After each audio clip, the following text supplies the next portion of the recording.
Okay, so hello everyone. So welcome to the breakout session on flexible work environments. I am Alina Chang and I'll be the moderator for this session.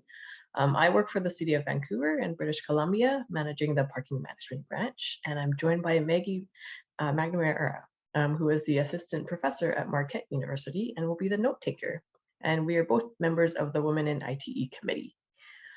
So just some housekeeping. This session will be about 40 minutes long. So the first half will be a presentation from our speaker, and then followed by a question and answer period. So as you're listening to the presentation, feel free to type the questions that come to mind in the chat, and then we'll get to them during the question and answer period. And also as a reminder, this session is being recorded. So without further ado, I'm pleased to introduce our speaker, Dr. Karen Philbrick, who is the Executive Director of the Minetta Transportation Institute at San Jose State University. She is committed to recruiting, retaining, and advancing women in the transportation industry and is here to speak with us about flexible work environments. So welcome, Karen, over to you. Awesome. Thank you so very much, Alina, and I appreciate you moderating this session today. And Maggie, thank you for taking notes. We're a relatively small group, so I invite you all to engage your cameras if you'd like to, either now while I speak or during our Q&A period. I think sometimes when our cameras are engaged, we reach deeper levels of intimacy and it feels more like we're emulating a real conversation in real time. So just an open invitation to engage your cameras if you'd like. I'd love to see your faces. But without further ado, let me tell you a little bit about this topic and what the research shows. So I really appreciate the kind invitation to lead this dialogue, and I hope that it's spirited and that we all contribute. Today, I'm going to be talking about flexible work environments and how flexibility can be a critical tool for our industry, especially with the recruitment and retention of transportation workers. But before delving in, let me tell you a little bit about the Minetta Transportation Institute, which is the organization that I lead. We are part of San Jose State University, and I lead two multi-university competitively selected consortia. The first funded by the California Road Repair and Accountability Act of 2017, which is perhaps better known as the California gas tax. Within that legislation, there was a line item to support university transportation research and workforce development activities. And we have the pleasure of leading all 23 California State University campuses in that portfolio of work. Secondly, we also lead a consortium funded by the US Department of Transportation, and that's the Minetta Consortium for Transportation Mobility, with partners at Howard University in Washington, DC, Navajo Tech University in rural New Mexico, and the University of North Carolina at Charlotte. The reason for that particular consortium, as will be reflected in the comments I share throughout our time together, is it was put together with an eye toward diversity. Diversity in all regards. We have small, medium, large cities, rural partners, urban partners. At San Jose State University, we're a Hispanic serving institution, as well as an Asian American Pacific Islander. We have a tribal college and a historically Black college, because we realize to achieve true equity, we need to have all of our partners at the table. All of our work focuses on improving the mobility of people and goods, and we accomplish that through surface transportation research, technology transfer, education, and importantly, workforce development, which will be weaved throughout our topic today. Now, I think we all know that transportation is one of the 16 critical infrastructures whose assets, systems, and networks, whether physical or virtual, are considered so vital to the United States that their incapacitation or destruction would have a debilitating impact on our national economic safety, security, and economic viability. We can all relate in our personal lives as well to the critical nature of this sector. After all, transportation really does touch all of our lives. And I've said this before, but I think it bears repeating. Whether it's through the clothes we wear, the devices we use to remain engaged, or our mobility options that we select to get from point A to point B, transportation touches us all. And in the past several years, our industry has really been struggling with the shortage of workers on the front line, like truck drivers, bus drivers, and more, but even beyond the front line to the C-suite. Across the pipeline, we are facing a crisis. And before the pandemic, we've got pre-pandemic and post-pandemic. Pre-pandemic, many years ago now, in 2015, the US Department of Transportation, Labor, and Education jointly released a project that quantified the workforce shortage across the nation. At that time, it was 417,000 positions annually that needed to be filled. Why? Because 53% of our current workforce is eligible for retirement. We have a burgeoning population and we have new technology. And for these reasons, we're fighting with all of the other industries to make sure that we have a qualified workforce. I myself stand before you today as a psychologist. I have a PhD in that discipline and used to see patients until I fell into and fell in love with transportation.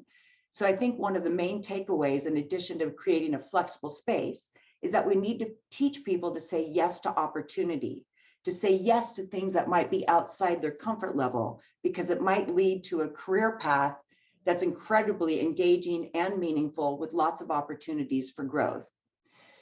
So right now, as most of you may know, 47.4 million Americans voluntarily left their jobs in 2021, according to the US Bureau of Labor Statistics, leading to an overhaul of the American economy and our understanding of work and work environments. Now more than ever, the decisions we are making to attract and, importantly, retain workers are critical to our livelihoods and our national infrastructure. A January 2022 Human Workplace Index showed that workers are thinking about their employment and workplace environments differently than they ever have in the past. The decisions employers make around workplace environments are allowing people to feel empowered. Now people are holding their leaders accountable for a better workplace in 2022, since labor shortages mean their work is in high demand. If we do not take the time to discover what our industry workers want and need, we can't succeed. And over 56% of workers surveyed in this index said they would only wait 30 to 60 days for employers to make needed changes before they consider leaving the job. Now, it's very important as I go on in these comments to note that there's not a body of literature on flexible work environments in transportation solely. So we draw from multiple disciplines and multiple scientific studies to put together these talking points for you, if you will, and some of the statistics. Incidentally, I'd be pleased to share any of these sources with you if you want to learn more. But frankly, we just got done with the world's largest naturalistic work from home study that we ever could have engaged with because of the pandemic. And there's some fascinating findings as a result of that work. Excuse me for a moment.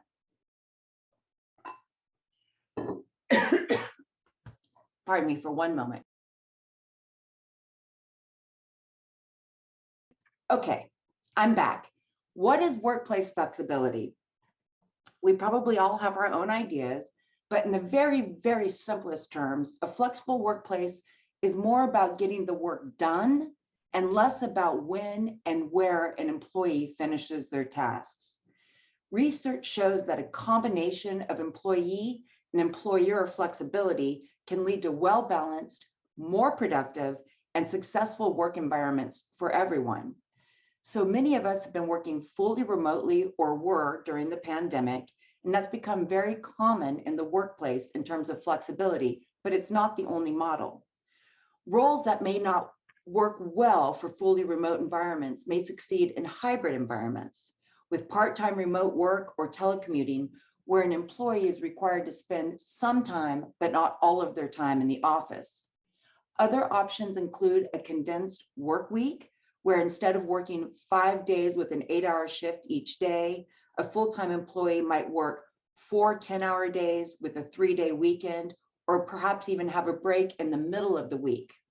Although telecommuting or working from home, even part-time, may not work for frontline workers, condensed work schedules may be useful in those particular situations.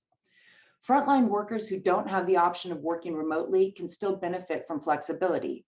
For example, providing frontline workers the ability to choose their shifts or mutually trade shifts with colleagues can help attract and retain talent in these critical frontline positions. Employees can also contribute to work-life balance flexibility by having options for frontline workers to spend holidays with families when possible, enabling them to take break times at preferred times to consolidate breaks so they have a bit more time, and ensuring there are backup plans for when an employee needs to step away for personal or family issues without shaming them or punishing them in some manner. Now, pre-pandemic, because when you talk about research, there's always this line with pre-pandemic and post-pandemic, as I mentioned. But what we saw before the pandemic was that the US workforce was already moving toward more flexible work arrangements. According to the Global Workplace Analytics, 5 million Americans were already working from home at least half of the time prior to the quarantine, an increase of 173% over the last decade, which is logical when we consider the explosion of technological developments in recent years that have allowed for this flexibility to occur. When COVID-19 struck, that process was put into overdrive. Here in California, our California Department of Transportation, more commonly known as Caltrans, they didn't even have laptops with working cameras. So they took this almost 50,000 strong workforce and transitioned them to remote working in most cases. And they did that in a matter of months. And we saw that replicated across our nation. So Pew Research from 2020 shows that most workers who say their job responsibilities could mostly be done from home reported that before the pandemic, they rarely or never teleworked. Rarely or never, even though their work could have been done from home. Only 1 in 5 said they worked from home all or most of the time. But in October of 2020, 71% of those same workers were doing their job from home almost all or most of the time. Perhaps even more significant, more than half in this study reported that if given a choice, they would want to keep working from home even after the pandemic. Jobs that we didn't know could be done remotely have abruptly turned to part-time or even full-time work from home positions. Flexibility became mandatory in many cases for safety the last 2 years, but of course not everyone had or has the option of working from home, even in the global health crisis. There are complexities that come with understanding the flexibility to work from home. Some roles, nurses, truck drivers, others, make more sense on site than in person. Who can work from home, how and when is a nuanced issue, not only of productivity and finances, but clearly we can see this is an issue of equity as well. To begin with, there's a who can and cannot telework. About 62% of workers with at least a bachelor's degree, so a 4-year degree, report their work can be done from home. Only 23% of those without a 4-year degree report the same. Similarly, while a majority of upper income workers can do their work from home, most lower and middle class income workers cannot, depending on the industry and the position.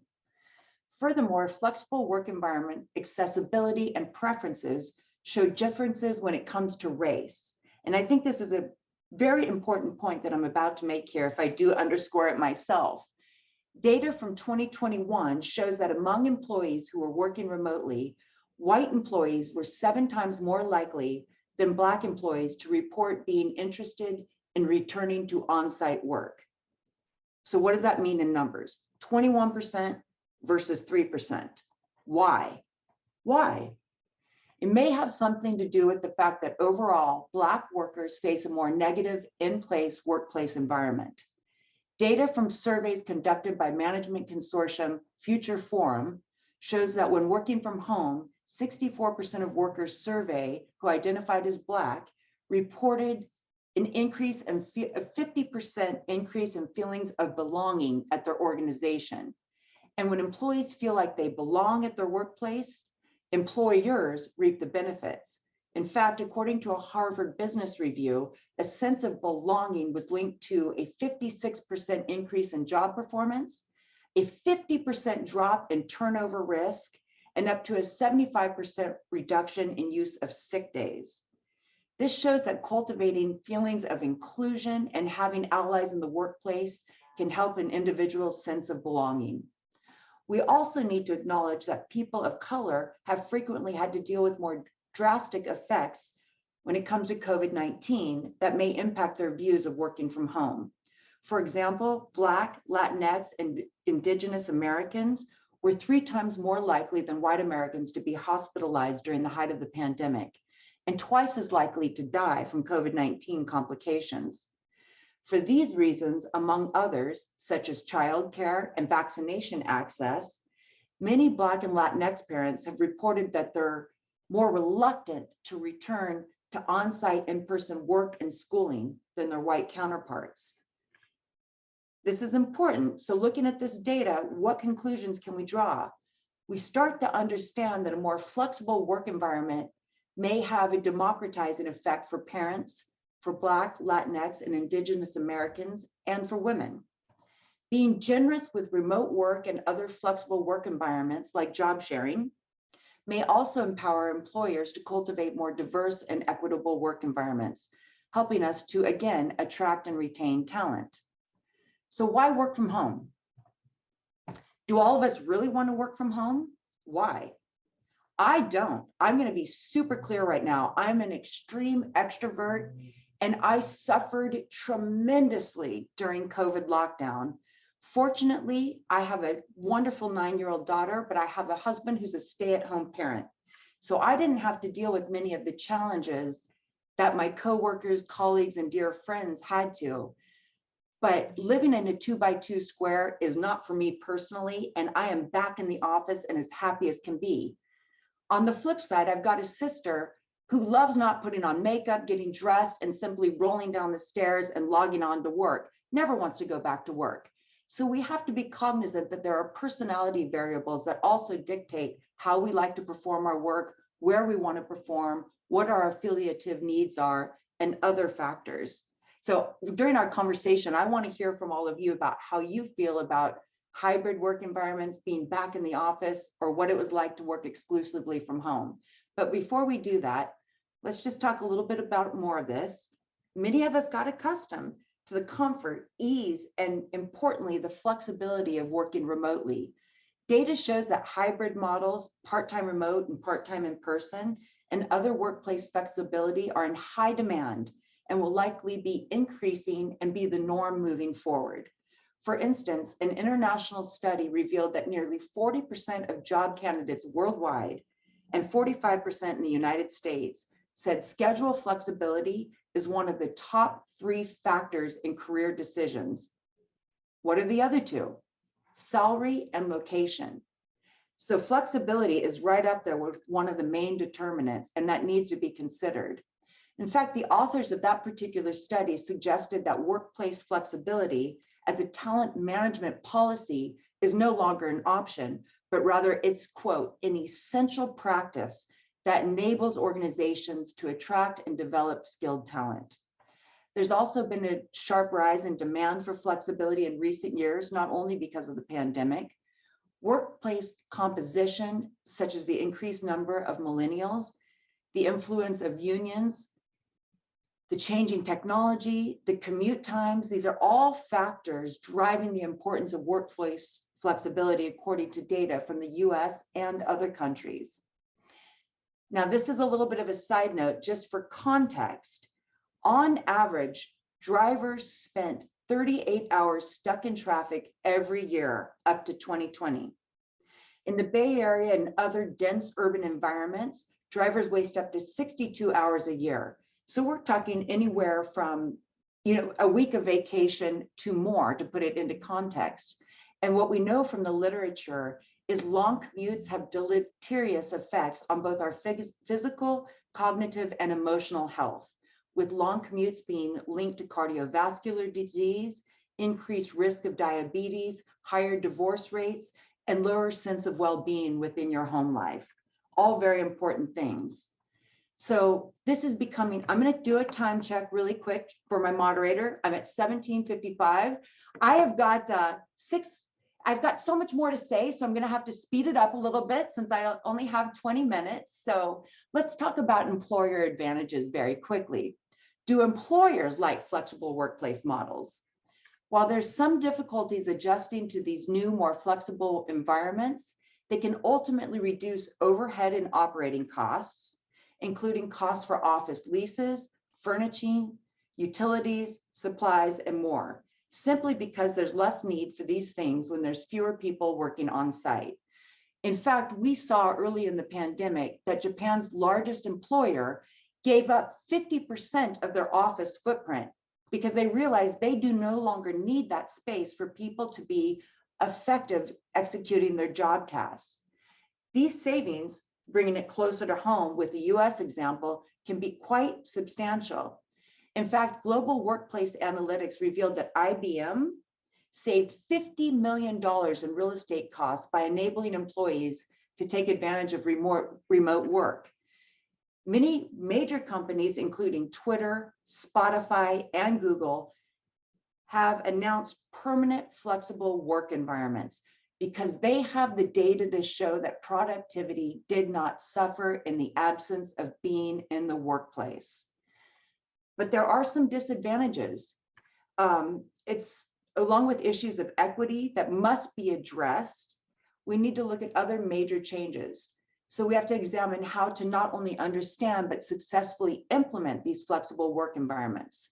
How can we make conscious, careful changes versus more abrupt, probably less delicately planned changes that are forced upon us because of external factors? One often cited potential disadvantage of fully remote work is the lack of social interactions that employees would normally find on site. Social interactions between colleagues help facilitate that cooperative work environment. Some of us surely enjoy working in more social settings. While video conferences and Zoom technology is great, it certainly doesn't replace having lunch with a colleague. In fact, data shows that 65% of workers report socializing is what they miss most about working from home.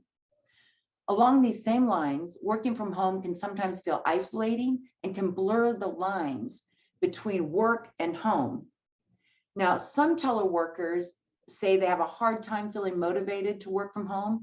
Others say they have a hard time stopping work because there's no significant boundary between those two lives. So they feel compelled to work outside of business hours, perhaps late into the night or even earlier morning than what they might have originally engaged in. So let's wrap this up here. Research shows that there needs to be social or written contracts about expectations for all parties when entering flexible arrangements. What work is expected, what outcomes, and when? How does successful remote work look for everyone involved? And how and when will collaboration take place? These expectations must be communicated and must be clear to all parties. I presented a great deal of data. I love data. This is why I'm a researcher and lead a research institute. But the research shows that flexible work environments is not a black or white issue. We have clear evidence that these evolutions are here to stay, but we're still working out the finer points. Thank you so much for coming together to talk about this today. I went 1 minute too long, but let's stop there and open it up to see if anybody has any responses. Jody, I love your smiling face. Thank you so much, Karen, for that amazing presentation. I haven't seen any questions pop up in the chat, so if folks want to just unmute themselves and ask directly, you are welcome to do so. How did everybody who worked from home? Who is still working from home? Jody, are you back full time? So we don't have to be, but I'm here 4 days a week. Because why? Because I choose to be. I know, but what does it fulfill in you personally, emotionally, cognitively, or intellectually? What does it do for you being in the office? All of the above. Okay, so my husband is retired and at home, and so I really need to get away from him sometimes. I know Karen looked at me like crazy. What? I know. And then my son gets home in the middle of the day and likes a lot of my attention. So if I'm there, he has a hard time like not coming and wanting to like get into the meetings and everything else, right? Plus at work, I have 3 screens and they're all wide. And at home, I only have one big screen, so it's not quite the same. So I prefer the commute also. I know strange, like most people don't like their commute and we're really happy to give it up, but it's like my prep and then like my relax time. And so I find after a long day of work, I can't just like open the door and have the family there. I'm like, I need like time to relax. So my drive home is my decompression time. Those are all phenomenal reasons. And you know what you've reminded me of? We're back in the office Tuesday, Wednesday, Thursday. I struggle on Mondays and Fridays because my little Charlie, who's 9, she comes home from school at 3. She wants mommy time. The dog is snoring on the couch. And there were times I could not look at my husband. I wanted to catapult him off our second floor balcony during the pandemic, but I think we all had our own little issues. That and that 26-pound weight gain that I was confronted with when I had to try to put clothes on to get back to work, all very unwelcome work from home challenges, shall I say. Anybody else want to comment?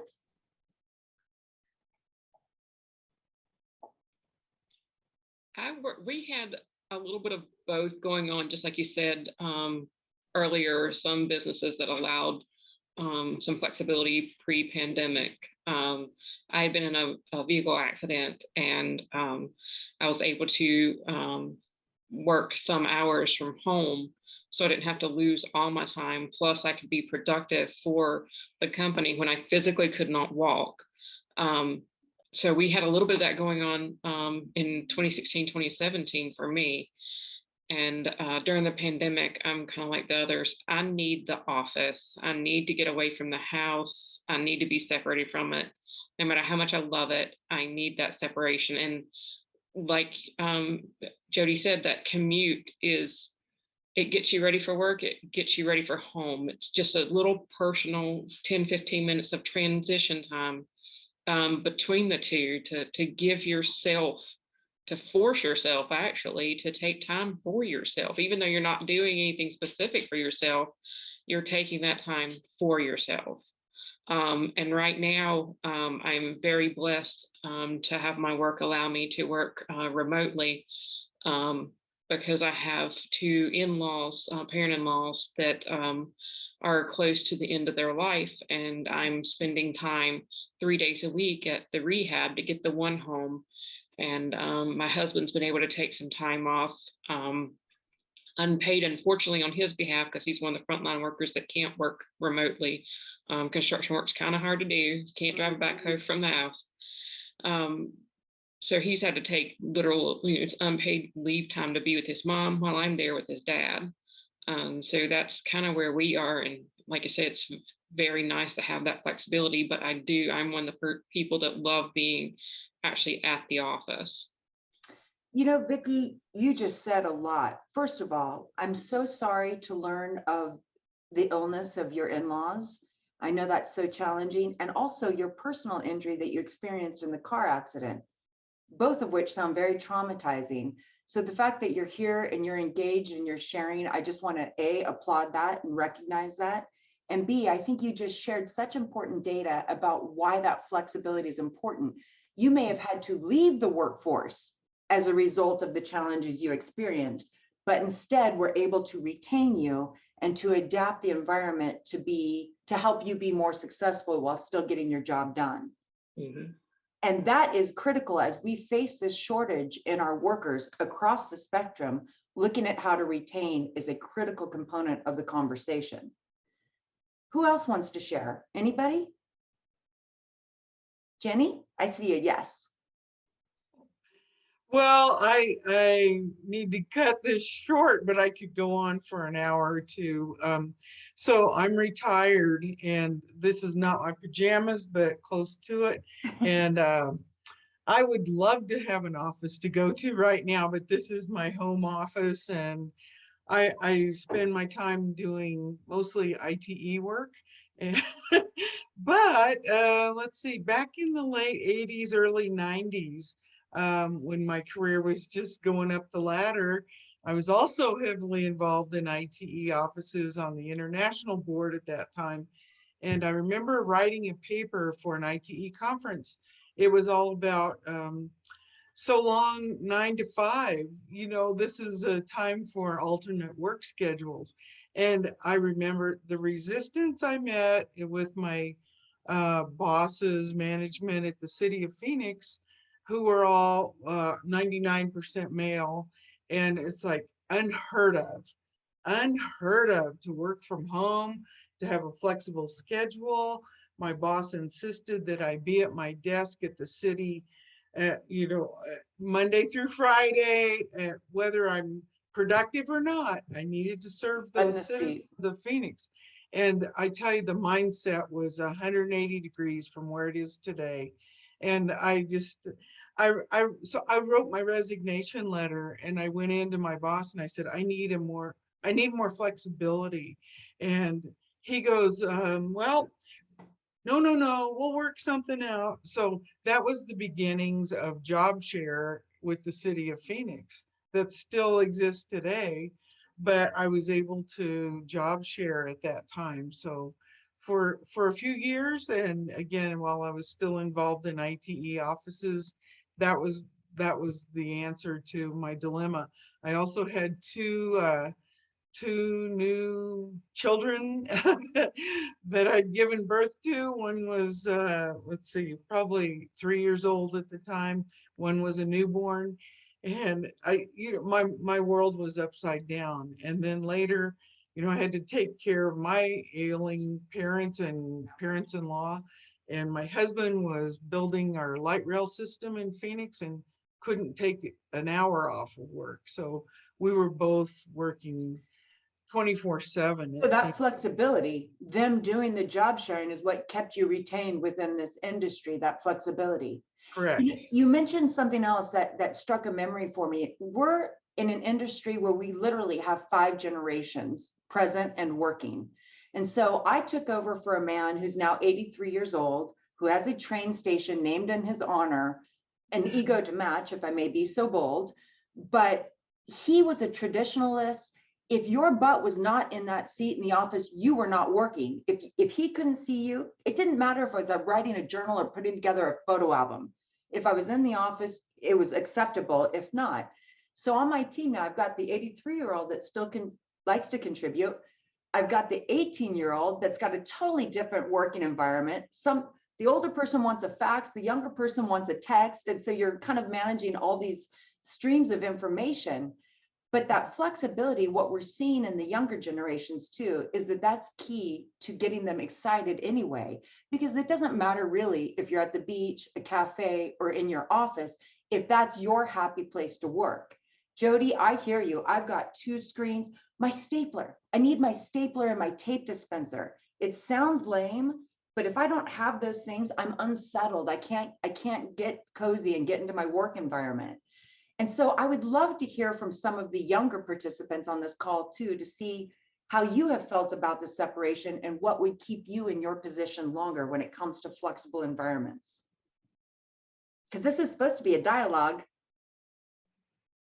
I'm looking at you, Lauren. I don't know if you know this, but I'm looking at you. I had to guess. Yeah, so I'm still working 100% remote. With my company, they're kind of working under the idea, if you need to go in the office, you can go in the office, but if you can work from home, that's their preference at the moment. I know there's talk of moving towards a hybrid method in the next several months. And I think they're still floating around whether that's set days you have to be in the office, set number of days, you can pick which days. But I think I do appreciate the flexibility, and even, well, you mentioned the times where it's easier to work longer hours than maybe you would have. I've also found it a little convenient to be able to, if part of my day has been very busy with meetings or calls, to easily be able to go have supper and then have an hour or 2 where I can do some of the work that I wasn't able to get done. And then maybe, like I said, you start a little later or you take a longer lunch break the next day. So I've appreciated the ability to kind of have that me work time when it's not necessarily been with other people. But I have had conversely where you have deadlines and you're like, well, I'm not doing anything this evening. I might as well get it done, or I have to get it done. So it's kind of a double-edged sword. Definitely. In that regard. You know, I'm thinking about, we've heard from both Vicky and Jenny about kind of that sandwich generation of having aging parents or aging in-laws and then the younger kids. I just realized that during COVID, my dad had heart surgery. My mom had a mastectomy. I myself was healthy, but I was able to care for them and never miss a day of work. And so that kind of flexibility, I would never have even dreamt of asking for it pre-COVID because I didn't know what was possible and how we have all of this data to support that we didn't, at least in my organization, we literally didn't skip a beat. We already had an environment where our students could join classes remotely. I mean, we transitioned a 35,000 person campus to a remote environment almost overnight, but it does illuminate what's possible going forward because now we've done it. And I think that's probably done more to move the needle in terms of flexible work environments than anything we ever could have done, right? I mean, now we've got data to support that. So some of Jody, the research I mentioned during my opening comments, by the way, this is Jody Godfrey, and she was a co-principal investigator on the MTI study that quantified the number of women in the transportation industry. While I am proud to have funded that research, she should be extra proud because Secretary Buttigieg himself has quoted that data in some of his speeches. It was really a first of the kind of the study. We need to talk about doing a follow-on, but independently, communal goals seem to really rise to the top as something that was important to females. Is that right, Jody? And what can you tell us about that?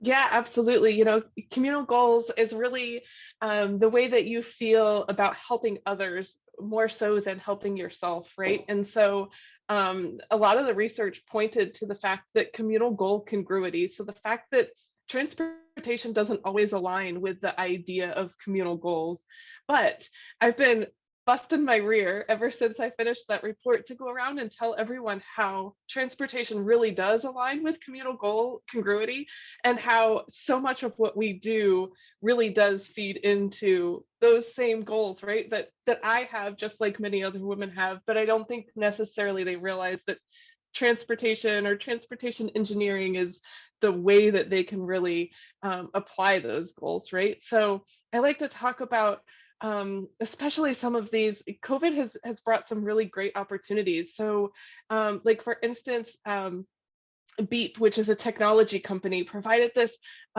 automated vehicles that were transferring the tests, right? Swabs that people were taking from one facility to where they had to be processed and back. And so no person had to be exposed to this.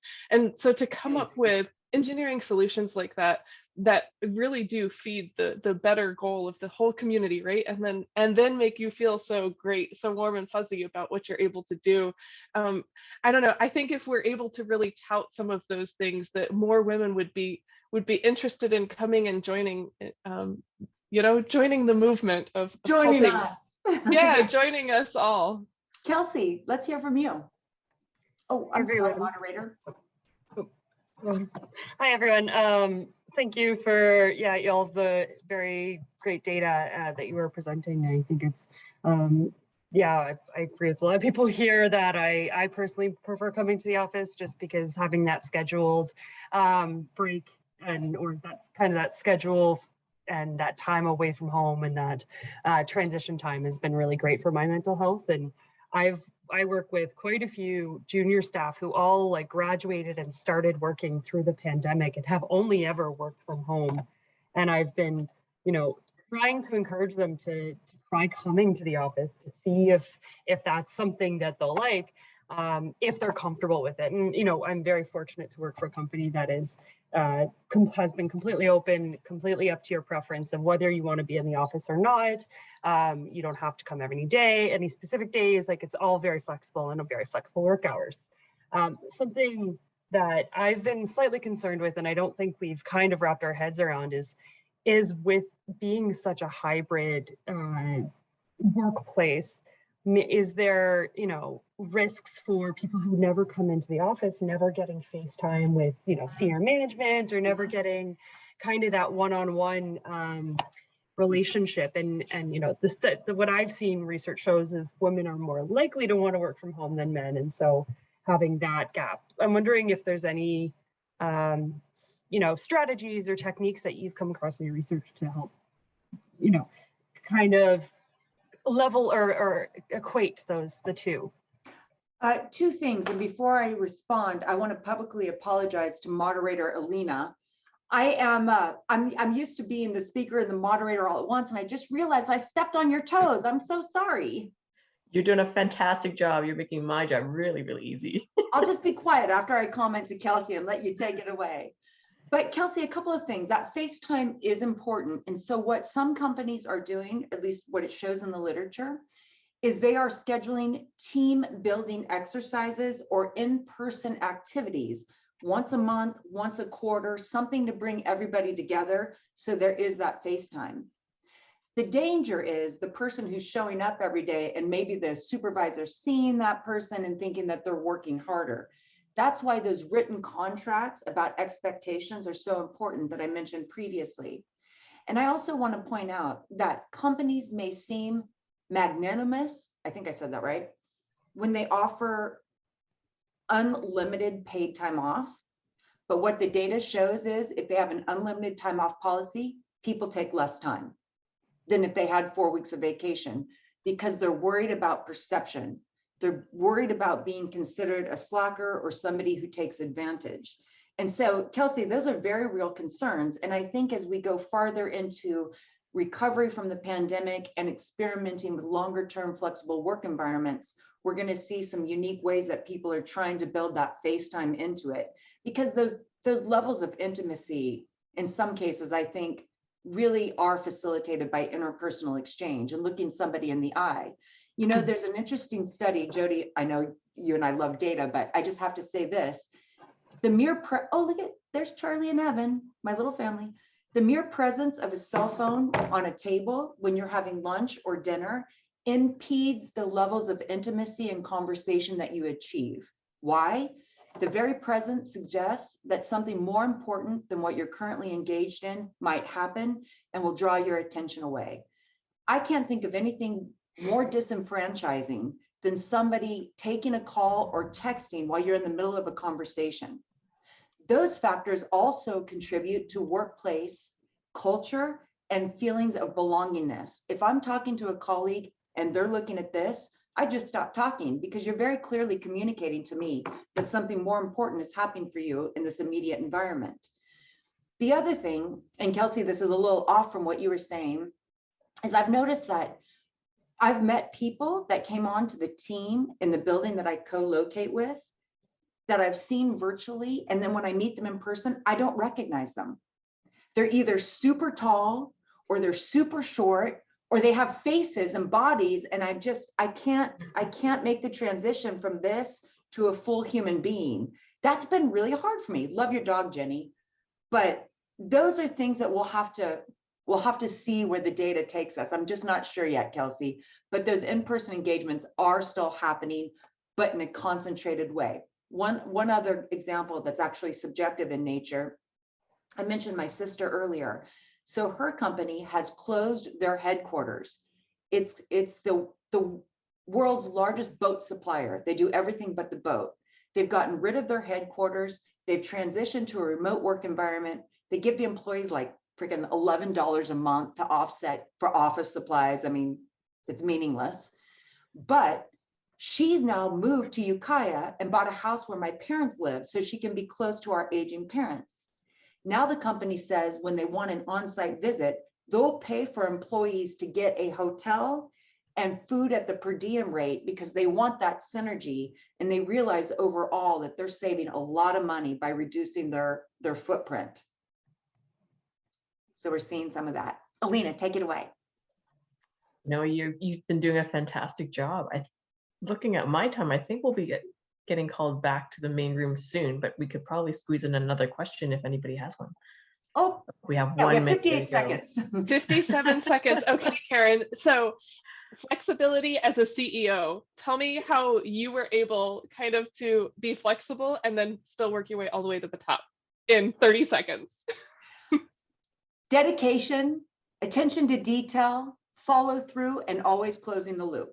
Regardless of if you're in person or you're working remotely, those factors of conscientiousness will predict leadership success, regardless of industry.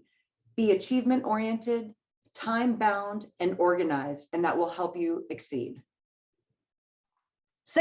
and exceed all your expectations, Jody. That was amazing. Yeah, I didn't expect you to get that done that quick. So I have 14 seconds. What's next? Throw me another one.